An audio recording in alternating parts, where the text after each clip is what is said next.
Hi everyone, in this lecture we are going to learn about random number, how to generate a random number. So we need a random number for many programs. It's very um, common in computer science and programming specifically um, to work with the random numbers. Like for example, if you want to create a game, you are most likely to use a random number, generation of a random number, because it makes it fun, it makes the game fun. Because if you know exactly where the ball is going or something like that, then it's not fun anymore. But if it's random, like let's say you are playing a pong game, so if you two people are playing and you know exactly everything is predictable, then it's not fun anymore. But if you insert that random aspect in the game, then it becomes more fun because you don't know where the ball is going to go. So so that's why knowing how to use a random number is something very important in programming. So let's switch to Visual Studio and then learn how to generate random. The first thing you need to do, make sure that you include CMath in there. CMath. Okay, now let's start with a basic thing. So to generate a random number, besides, in addition to including CMath, you need also to add this statement: srand time null. So make sure that's the first thing you have. Now, if I do this, if I would try to print and then I call the function rand, that's going to give me like a random number that you may not be interested in, right? Just like a big number, a random number. Like in this case, that's 26,986. Now, but most of the time, when if I want to generate random, I want it to be like within a specific range, like for example, between 1 and 6, between 5 and 15, something like that. So you want to limit it to a specific range. So how do we do that? Because every time you run the program, you're going to get a different number. Like here, if I run the program, see, I got totally different number, 27,008. Now, how do we limit the number? So the first thing, we're going to be using the percentage sign, which is the modulus. So for example, if I put modulus 10, then if you divide any number, doesn't matter how big it is, if you divide by 10, the remainder has to be between 0 and 9.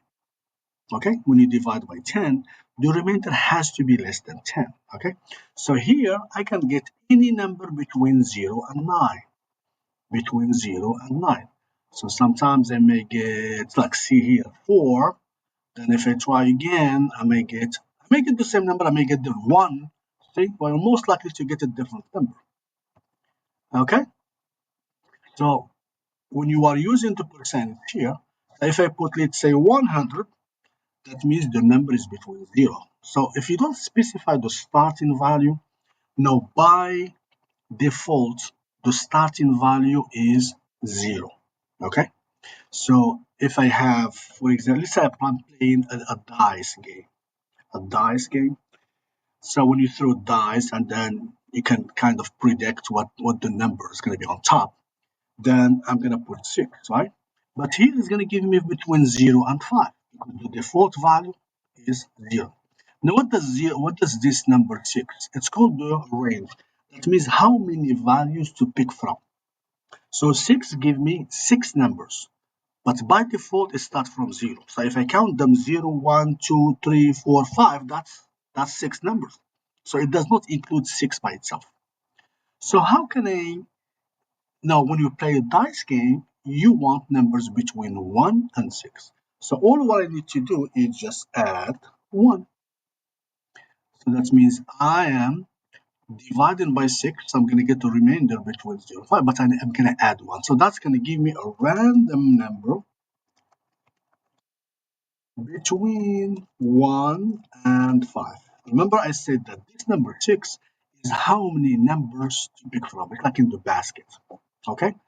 Now I specified the starting value. So to get six numbers, going to be one. Sorry, between one and six here. One, two, three, four, five, six. Six numbers between one and six. Okay. So let's see here. If I run the program, I'm gonna get one. Okay, one is possible. Now, can I get zero? No. Can I get seven? No.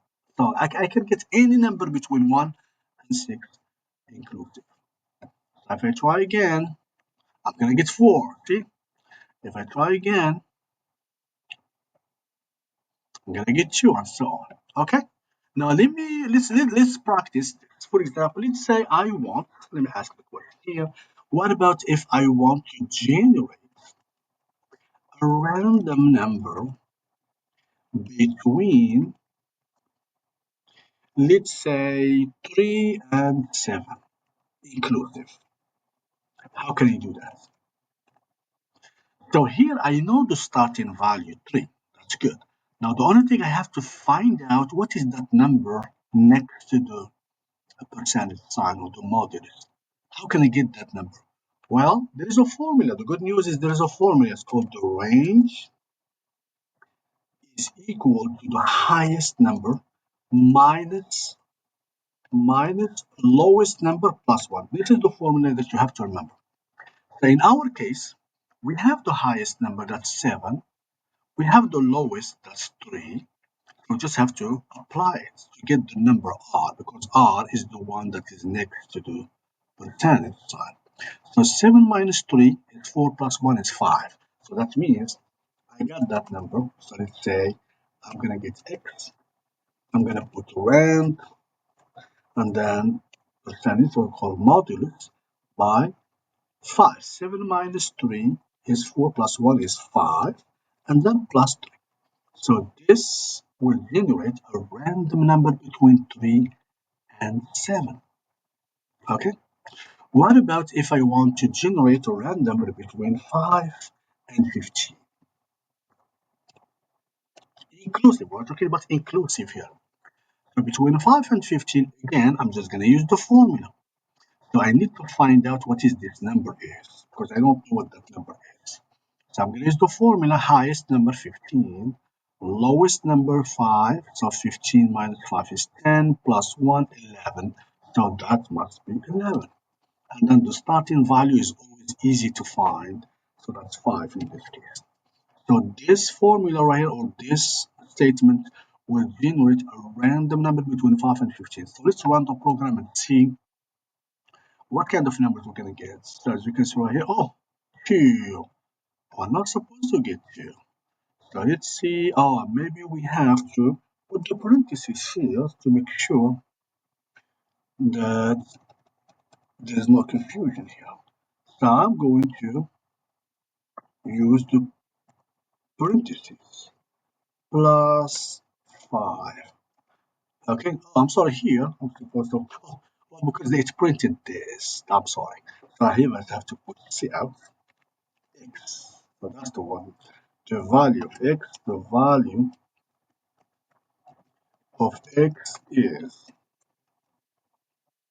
okay, and then I'm just going to change this one to a comment. All right, so let's see what numbers do we have. Now, okay, we got the number 9. That's possibility, right? Because 9 is between 5 and 15. So let's try a couple of times and see. We got 13. That's a possibility as well. And then try one last time. 11. 11 is a possibility because it's between 5 and 15. So this is how you generate a random number. You just need to remember this formula. Now, what about the other way around? If I have the statement, so let's say I have this statement. See out, let's say I have a statement that says this. See out, and then round, and then I have something like this. Let's say 9 plus 2. Okay. So what is the lowest value? What is the highest value based on this statement? So before we know the range, like the lowest and the highest. You need to find the range, which is the number that we put next to rand or next to the the body, the symbol. Now, what about the other way around? If we have the statement, can we find out what is the lowest, what is the highest? The lowest is the easier to find because it's right there, plus 2. That means the random value between 2 and what? What is the highest value? So 9 is not the highest value, that's the range. That's how many numbers to pick from. So I'm going to use the formula again. So what I'm going to do, I have the range, which is 9, and then the highest I don't know, and then I'm going to put minus 2, which is the lowest, plus 1. So this is a basic algebra equation. So what is the highest value? I just have to put plus 2 on both sides, so that's 11, and then minus 1, that's 10. So the highest value is 10, between 2 and 10. Okay, so basically we just plug in or search or solve for H. Okay, because we have all the information. We have the lowest, we have the range. So anyway, so you just have to remember this formula. Either you're gonna look for the R, that number range, or for the highest, one of the two. Okay. So let's play a game here. Let's say I'm gonna play a dice. I have two dice. Okay. You know that dice is they have a number between 1 and 6, and then I want to let's say I'm playing with my friend, and then we want to find out who's gonna win. To win, you have to have 12. That means you have to, when you play with two dice, the sum, that means you get 6 on each one of them. So the total should be 12. Okay? So let's play that game. So I'm gonna put here dice one. So it's gonna be rand. Okay. And then we're gonna be 6 and then plus 1, right? Because we want it. Because if you don't put plus 1, what's gonna happen? You're gonna generate a random number between 0 and 5. I want to start from 1. So this would generate random from 1 to 6. And I want it twice. Okay? So I'm gonna put here, copy, and then do it twice. So I'm gonna call it dice 2. And then I'm gonna keep the formula the same. Then I'm gonna calculate the total. If Well, we have a variable called total, which is dice 1 plus dice 2. I'm going to put if the total is equal to 12, or you can put if dice 1 equals 6 and. So you have the choice. You can either put this if dice 1 equals 6 and, that's how we use and, dice 2 equals 6. It's the same thing as the total, or if the total is equal to 12. Then we're going to say congratulations. Congratulations. You got a cookie.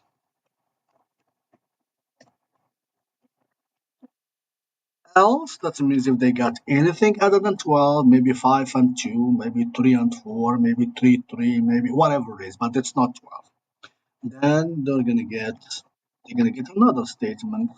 Sorry, try again. Okay, so this is how the game goes. Okay, now let's try and see. Remember, every time the random number will change every time I run the program. So let me run the program now. And let's see. Boom, boom, boom, boom, boom, boom, boom, boom.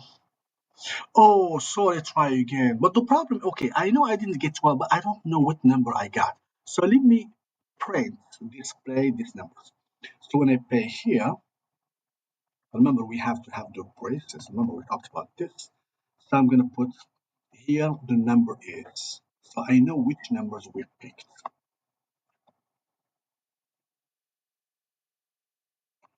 So I'm gonna get this.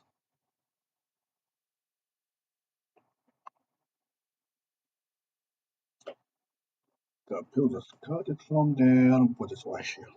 And then I'm gonna put here, say out, you got dice one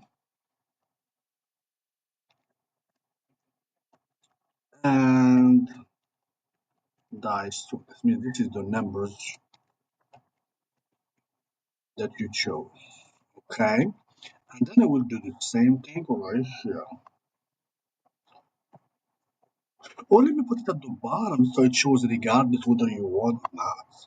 So what I'm gonna do, I'm just gonna get it from here and put it at the bottom right here. Okay.